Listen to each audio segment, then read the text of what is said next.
In 1961, this little girl was found adrift at sea. Decades later, she revealed the horrifying truth.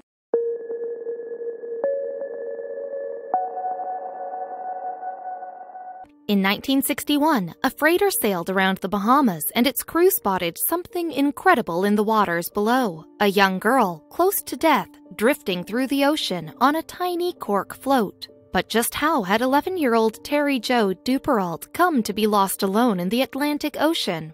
Her story will shock and astound you in equal measure. Originally, though, little Terry Jo's visit to that part of the world was meant to be the trip of a lifetime for the Duperrault family. In fact, Dr. Arthur Duperrault, a 41-year-old eye doctor from Green Bay, Wisconsin, and his wife Jean, 38, had been saving money to make this journey for a long time. And the couple also wanted to take their 3 children, Brian, 14, Terry Jo, 11, and Renee, 7, on a vacation that they would never forget. So they chartered a boat, the 60-foot Ketch Bluebell, to take them on a week's holiday from Fort Lauderdale, Florida, to explore the islands of the Bahamas. On November 8, 1961, the ship set sail with the Duperrault family safely on board. One Julian Harvey was the captain of the vessel, and he had brought his wife Mary Denny along for the ride too. For 4 days then, the trip went just as the Duperraults had planned. During that idyllic period, the Bluebell headed east, aiming for the small islands of Bimini, and from there, the Duperraults hit Sandy Point, a community on the island of Great Abaco. Here was the perfect spot for the group to drop anchor and enjoy a spot of snorkeling. They also gathered shells on the beautifully colored sands. Then, toward the end of his stay on the island, Arthur Duperrault spoke with Roderick W. Pinder, Sandy Point's village commissioner. Reportedly, Duperrault casually commented, "This has been a once-in-a-lifetime vacation. We'll be back before Christmas." Of course, Duperrault didn't know it then, but his prediction would never be realized. So the group set off, and on the evening of November 12th, with a full night's return sailing ahead, young Terry Jo Duperrault decided to retire to her cabin for an early night. However, her brother's cries woke her later in the evening, and she knew immediately that something was very wrong. "I was awakened by my brother screaming, 'Help, Daddy, help!'" Terry Jo, who now goes by the name of Terry Duperrault Fassbender, told Fox News some 50 years later. It was the type of scream that you know that something horrible is happening. In fact, Captain Harvey, a 44-year-old military pilot with a troubled past, had chosen that particular night to murder his wife of just 4 months. The reason? It was later revealed that Harvey had not taken out a life insurance policy on Dean. Apparently, Harvey intended to dispose Dean's body overboard and report her as lost at sea. Interestingly, though, this wasn't the first time that Harvey had brutally lost a wife. Later, it was reportedly discovered that the captain had extraordinarily escaped from a car crash that had taken the life of one of his 5 previous spouses. What's more, he had already received sizable insurance payments after both his yacht and his powerboat had sunk. However, with the newest apparent scam, things didn't quite go to plan. In fact, Dr. Duperrault allegedly saw Harvey attacking Dean and intervened only for Harvey to kill him. Desperate to get rid of any other witnesses to his crimes, Harvey then reportedly murdered the remaining members of the Duperrault family, who'd been awake during the altercation. That left just Terry Jo sleeping in her cabin.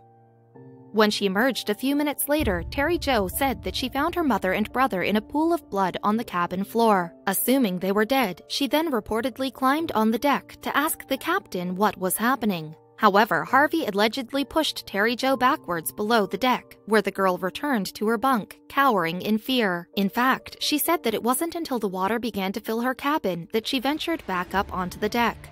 Then, Harvey, who had apparently opened up the ship's sea valves with the intention of scuttling the vessel, gave Terry Jo a rope attached to a dinghy to hold. Later, Terry Jo's friend Richard D. Logan would speculate that Harvey planned on murdering the girl as well. Logan told Today in 2010, when he saw her on deck, he realized, "Oh my god, there's a possibility that she might survive. I better kill her." So he went forward to get a knife or something to kill her. But she did not hold on to the line. Instead, Terry Jo dropped the rope, and Harvey allegedly dove into the sea to catch up with the dinghy. In effect, he abandoned her on the sinking ship. But the newly orphaned girl was a lot tougher than she looked. Terry Jo said that she then unfastened a tiny cork float from the boat and sailed away on it just as the Bluebell disappeared beneath the waves. Thereafter, wearing just a light blouse and rosy pants, she was at the mercy of the elements. At night, she would have been freezing cold. During the daytime, on the other hand, the sun would have glared down hard and potentially scorched her skin. With Terry Jo drifting alone in the middle of the ocean, the odds were obviously slim that a passing plane or vessel would catch sight of her. But one day, a small aircraft apparently passing overhead raised her hopes. Alas, though, the pilots did not spot her. That said, someone, or rather something, had spotted her. One afternoon, Terry Jo reportedly spied mysterious forms beneath the ocean's surface, near to her raft. Coming closer, a panicked Terry Jo was soon relieved when she saw that they were only porpoises. However, the harsh environment soon took its toll, and it said that Terry Jo began to hallucinate. At one point, for instance, she apparently imagined a small, barren island up ahead, but when she attempted to splash towards it, the island sadly vanished. At last, then, Terry Jo collapsed into oblivion. Yet fate still had a hand to play. Eventually, Captain Theo, a Greek freighter passing through the Northwest Providence Channel that cuts through the Bahamas, discovered and rescued Terry Jo. She was near death, with a fever of 105 Fahrenheit and suffering sunburn and severe dehydration. One of the crew also snapped a photograph of her frail form floating in the tiny boat on a vast ocean, and this image subsequently made headlines around the world. 3 days previously, the Coast Guard had found Harvey floating in Bluebell's dinghy along with Renee's dead body. The killer had claimed that a sudden storm had battered the ship and sparked a fire, ultimately sinking the vessel. He also said that he had unsuccessfully attempted to revive the girl after finding her in the water. However, soon after the news of Terry Jo's rescue had reached him, Harvey took his own life. In fact, police discovered his lifeless body behind his hotel bathroom's door. Meanwhile, Terry Jo recovered from her horrific ordeal in a Miami hospital, and soon, some 7 days after the dramatic rescue, police officials were able to talk to the brave little girl. It was then that Terry Jo gave her first account of that terrible night. Terry Jo's family also later memorialized the deceased at the Fort Howard Memorial Park, Wisconsin. The plaque there states, in memory of Arthur W. Duperrault family, lost off the Bahama Isles November 12, 1961, found in the hearts of their loved ones dwelling forever with him who is eternal life. Blessed are the pure in heart, for they shall see God. However, life for Terry Jo went on. After being released from the hospital, she went back to Green Bay, Wisconsin to reside with her aunt and her 3 cousins. For the next 20 years, though, she didn't speak to anyone about the traumatic events of November 1961. Then, in the 1980s, she began to open up to a few close friends about what she had experienced. This led her to seek psychiatric care and later co-author a book with Logan called Alone, Orphaned on the Ocean. In it, she discusses her experiences in depth. Terry Jo finally published the book in May 2010, almost half a century after the ordeal had taken place. Incredibly, during signings for the book, people from Terry Jo's past turned up. In a 2010 interview with CBS News, she said, "We had a book signing last month and some of my teachers from 49 years ago showed up, just to see that I was all right after all these years. They said they were sorry for not being able to talk to me and help. In those years, they were told to pretend like it never happened. I learned to live with staying quiet." Terry Jo also reflected on her childhood ordeal through the words she spoke in her 2010 interview with Today. "I was never frightened. I was an outdoors child and I loved the water," she said. She added, "I had strong faith. I believed in God and I prayed for him to help me, and I just went with the flow." In fact, Terry Jo still works around water today. She has also credited the book as the culmination for her healing process, and she hopes that it will help other people looking to overcome incidents of tragedy in their own lives. "I always believed I was saved for a reason," she said to CBS News, "but it took me 50 years to gain the strength to be able to give other people hope with my story." A stranded 11-year-old girl hasn't been the only eerie sight on our oceans, though. In 2016, 2 fishermen came upon a seemingly abandoned yacht drifting 40 miles out to sea. They made a particularly grisly discovery that they would certainly never forget. Drifting out at sea with a broken sail, the yacht painted a desolate picture. But as the 2 fishermen approached the stricken vessel, they could never have guessed at the nightmare that lurked within. Peering into the cabin of the boat, the 2 men were greeted with a scene straight out of a horror movie. They had finally discovered the incredible fate of a German sailor lost at sea. 59-year-old Manfred Fritz Bogerat loved adventure. Born in the Ruhr region of Germany, he hated the cold winters of his native country, so instead he traveled the world aboard his 40-foot yacht, Sayo, in search of warmer weather. Over the course of 20 years, he traveled more than 500,000 nautical miles. He conquered the Atlantic, Indian, and Pacific Oceans, explored the waters of the Caribbean, and sailed around the Mediterranean and the Aegean Sea. Many of his journeys were done in the company of his wife, Claudia, but when they separated in 2008, he set off on his own adventure, one from which he would never return.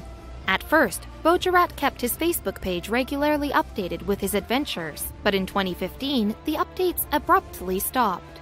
Indeed, the last thing he did was contact a friend on Facebook to wish him a happy birthday. After that, nothing more was heard from the German adventurer. Then, on February 27th of 2016, two Filipino fishermen discovered Sayo drifting 40 miles out to sea off Surigao del Sur in the Philippines. Looking inside the yacht, they came across a truly horrific scene. Unnerved by what they had seen, the two men towed Sayo back to shore. There, local authorities began to pick apart the grisly discovery. They found Baudrat slumped at the desk in his cabin, almost as if he were asleep, but the sailor had been dead for a long time, and they were staring at his mummified remains.